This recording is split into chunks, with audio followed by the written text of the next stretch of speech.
Hello friends, welcome back to the பிஸ்டி channel. நம்மளோட சேனலில் ஒரு lunch box recipe bisibelebath sambar சாதம் எப்படி பண்ணுறது தான் பார்க்க போகிறோம். வாங்க இப்போ நம்ம வீடியோக்குள்ளே போகலாம். ஃபஸ்ட் இதுக்கு என்னென்ன இன்க்ரீடியன்ஸ் தேவை சொல்லி பார்த்துடலாம்.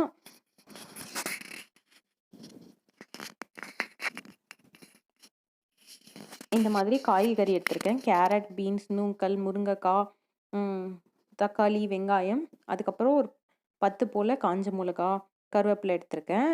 அதுக்கப்புறம் கத்திரிக்காய், முருங்கைக்காய், உருளைக்கிழங்கு இந்த மாதிரி வெட்டி தண்ணியில் போட்டு வச்சுருக்கேன். அதுக்கப்புறம் இது வந்து வறுத்து அரைக்கிறதுக்காக கடலைப்பருப்பு, உளுத்தம்பருப்பு, தனியா, மிளகு, ஜீரகம், சோம்பு, பெருங்காயம் எடுத்திருக்கேன். அதுக்கப்புறம் தோரம்பருப்பு 1 கப்,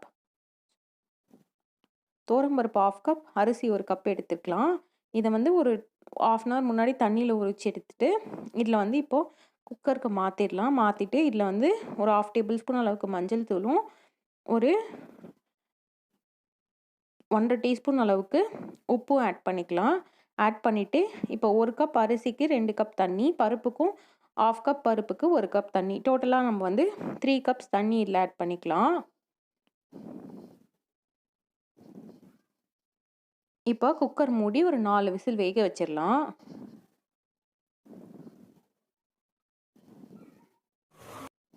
இப்போ ஒரு வானலில் ஒரு 2 டேபிள் ஸ்பூன் அளவுக்கு எண்ணெய் ஆட் பண்ணிக்கலாம்.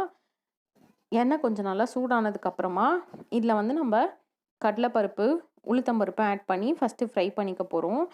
இது வந்து நீங்கள் ட்ரை ரோஸ்ட்டாக பண்ணீங்க அப்படின்னா இந்த பொடி ரெடி பண்ணி வச்சுட்டு 2-3 டைம்ஸ்க்கு கூட நீங்கள் யூஸ் பண்ணிக்கலாம். சப்போஸ் நீங்கள் இந்த மாதிரி எண்ணெய் விட்டு ஃப்ரை பண்ணுறீங்க அப்படின்னா 1 டைம்லேயே யூஸ் பண்ணிவிடுங்க. இப்போ இதில் வந்து மிளகு, ஜீரகம், கொத்தமல்லி, அதுக்கப்புறம் சோம்பு ஒரு 1/4 டேபிள் ஸ்பூன் அளவுக்கு, ஜீரகமும் 1/2 டேபிள் ஸ்பூன் அளவுக்கு, மிளகு ஒரு 1/4 டேபிள் ஸ்பூன் அளவுக்கு, கொத்தமல்லி 1 டேபிள் ஸ்பூன் அளவுக்கு ஆட் பண்ணிக்கலாம். இப்போ இதில் ஒரு 7 போல் காஞ்ச மிளகா ஆட் பண்ணுறேன். நான் கொஞ்சம் காரம் கம்மியாக வேணுன்றதுனால 7 மிளகா ஆட் பண்ணியிருக்கேன். உங்களுக்கு வந்து எக்ஸ்ட்ரா வேணும் அப்படின்னா இன்னும் கொஞ்சம் நீங்கள் எக்ஸ்ட்ரா வச்சுக்கோங்க மிளகா. அதுக்கப்புறம் இந்த மாதிரி தேங்காய் வந்து ஒரு 4 டேபிள் ஸ்பூன் அளவுக்கு எடுத்திருக்கேன். அதுக்கப்புறம் இப்போ நம்ம வறுத்ததெல்லாம் இதில் போட்டு அரைச்சிக்கலாம். அதுக்கப்புறம் இன்னொரு வானலில் எண்ணெய் சூடு பண்ணிக்கலாம். அதுக்கப்புறம் எண்ணெய் சூடானதுக்கப்புறமா கடுகு கொஞ்சம், ஜீரகம் கொஞ்சம் ஆட் பண்ணிக்கலாம். இது நல்லா பொரிஞ்சதுக்கப்புறமா கொஞ்சமாக கருவேப்பிலை ஆட் பண்ணிக்கலாம். அதுக்கப்புறம் வெங்காயம் ஆட் பண்ணிக்கலாம். வெங்காயம் வந்து பார்த்திங்கன்னா உங்களுக்கு சின்ன வெங்காயம் இதில் போட்டிங்கன்னா ரொம்பவே டேஸ்டியாக இருக்கும். ஸோ உங்கள்கிட்ட சின்ன வெங்காயம் இருக்குன்னா நீங்கள் சின்ன வெங்காயம் கூட யூஸ் பண்ணிக்கலாம். நான் எனக்கு வந்து பெரிய வெங்காயம் தான் யூஸ் பண்ணியிருக்கேன். அதுக்கப்புறம் இந்த வெங்காயம் கொஞ்சம் நல்லா வதங்கி வந்ததுக்கப்புறமா இதுக்கு வந்து வதங்கிறதுக்காக கொஞ்சம் உப்பு ஆட் பண்ணிக்க போகிறோம். காய்கறிக்கும் தேவையான அளவுக்கு உப்பு இதுக்கு வேணும் இல்லைங்களா, அதனால கொஞ்சம் ஒரு 1/2 டேபிள் ஸ்பூன் அளவுக்கு உப்பு ஆட் பண்ணிக்கிறோம். நம்மளுக்கு வந்து காய்கறிலாம் ஆட் பண்ணால் எந்த அளவுக்கு தேவையோ அந்த அளவுக்கு பார்த்துட்டு ஆட் பண்ணிக்கோங்க. அதுக்கப்புறமா இதில் கட் பண்ணி வச்சுருக்க 3 தக்காளி ஆட் பண்ணிக்கலாம். இது எல்லாமே நல்லா வந்து அப்படியே நல்லா இந்த மாதிரி தொக்கு மாதிரி ரெடி ஆகணும். அந்த அளவுக்கு நல்லா வதக்கி விட்டுக்கோங்க. அடுப்பை வந்து சிம்லேயே வச்சு பண்ணுங்கள், இல்லாட்டினா அடியில் பிடிச்சிட்டு கரிஞ்சிரும். அதுக்காக இப்போ இது நல்லா தொக்கு மாதிரி வந்துருச்சு. ஸோ இதில் வந்து நம்ம காய்கறி எல்லாமே ஆட் பண்ணிக்கிறோம்.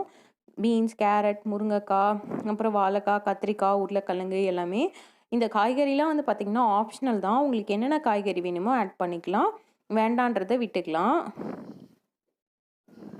இப்போது இந்த காய்கறிலாம் ஆட் பண்ணிவிட்டு கொஞ்சம் நேரம் வரையும் ஒரு 2 மினிட்ஸ் 3 மினிட்ஸ் வந்து நல்லா வதக்கி விட்டுக்கலாம். அதுக்கப்புறமா சீக்கிரமாக இது வெந்துடும். அதுக்காக தான் இவ்வளோ நேரம் நம்ம வதக்குறோம். இதை வதக்குனதுக்கப்புறமா இதில் வந்து நம்ம இந்த காய்கறிலாம் முழுகிற அளவுக்கு தண்ணி ஆட் பண்ணிக்கலாம். அந்த காய்கறிலாம் வேகிறதுக்காக தண்ணி ஆட் பண்ணிக்க போகிறோம். இப்போது பாருங்கள், இந்த அளவுக்கு காய்கறி முழுகிற அளவுக்கு தண்ணி இருந்தால் போதும். இது எல்லாத்தையும் நல்லா மிக்ஸ் பண்ணி விட்டு ஒரு 5 மினிட்ஸ் நம்ம வெயிட் பண்ணலாம். காயெலாம் நல்லா வேகட்டும். காய் வெந்துருச்சா பார்க்குறதுக்கு ஏதாவது ஒரு காயை மட்டும் ஓரமாக தள்ளிட்டு அதை இப்படி நசுக்கி பார்த்தீங்க அப்படின்னா அது உடஞ்சதுன்னா உங்களுக்கு வந்து காய்கறிலாம் வெந்து வந்துருச்சுன்னு அர்த்தம். பாருங்கள், இந்த மாதிரி உடஞ்சது அப்படின்னா உங்களுக்கு வந்து காய்கறி வெந்துருச்சுன்னு அர்த்தம். இப்போ இதில் வந்து புளி தண்ணி ஆட் பண்ணிக்கலாம். நான் இன்றைக்கி வந்து குட்டி நெல்லிக்காய் விட கொஞ்சம் எக்ஸ்ட்ரா புளி ஊற வச்சுருந்தேன். அதை வந்து தண்ணியில் கரைச்சிட்டு இதில் வந்து ஆட் பண்ணிக்கலாம். அதுக்கப்புறமா இப்போ நம்ம வந்து அரைச்சி வச்சுருந்தோம் இல்லைங்களா மிக்சியில், அந்த பேஸ்ட்டையும் இதில் ஆட் பண்ணிக்கிறோம். ஆட் பண்ணிவிட்டு இது கொஞ்சம் நல்லா ஒரு கொதி வரட்டும், வெயிட் பண்ணலாம்.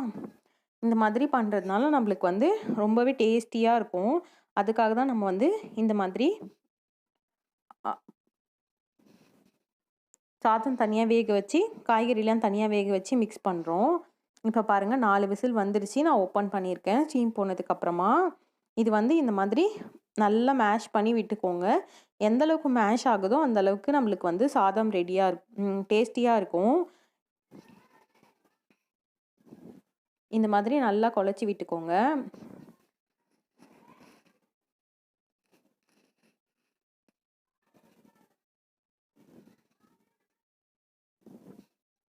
பருப்பும் அரிசியும் அப்போ நல்லா மிக்ஸ் ஆகிட்டு இந்த மாதிரி வரும். இப்போ இது நல்லா கொதி வந்துடுச்சு.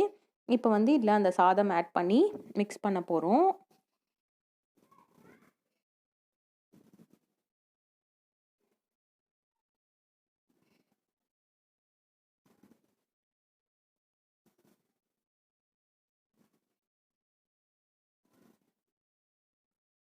அவ்வளோதாங்க.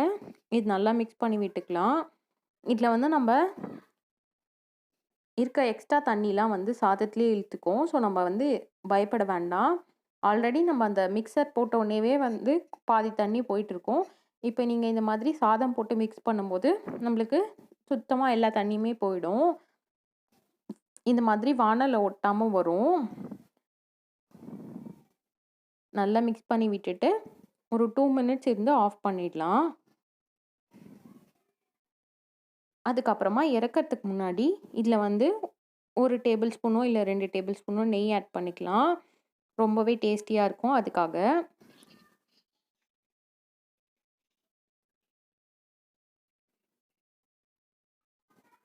நெய் ஆட் பண்ணிவிட்டு நல்லா மிக்ஸ் பண்ணி விட்டுக்கலாம். அவ்வளோதாங்க, நம்மளோட டேஸ்டியான சாம்பார் சாதம் ரெடி. நீங்களும் ட்ரை பண்ணி பாருங்கள். எனக்கு எப்படி இருந்தது சொல்லிவிட்டு கீழே இருக்க கமெண்ட் செக்ஷனில் சொல்லுங்கள். நம்ம இன்னொரு நல்ல வீடியோவில் மீட் பண்ணலாம். உங்களுக்கு இந்த வீடியோ பிடிச்சிருந்தா இந்த வீடியோக்கு ஒரு லைக் பண்ணுங்கள். நம்மளோட சேனலுக்கு சப்ஸ்கிரைப் பண்ணுங்கள். பக்கத்துலேயே இருக்க பெல் ஐக்கானையும் ப்ரெஸ் பண்ணிக்கோங்க. அப்போ தான் நம்மளோட சேனலில் அப்லோட் பண்ணுற நெக்ஸ்ட் வீடியோட நோட்டிஃபிகேஷன் உங்களுக்கு வரும். தேங்க்யூ ஃபார் வாட்சிங்.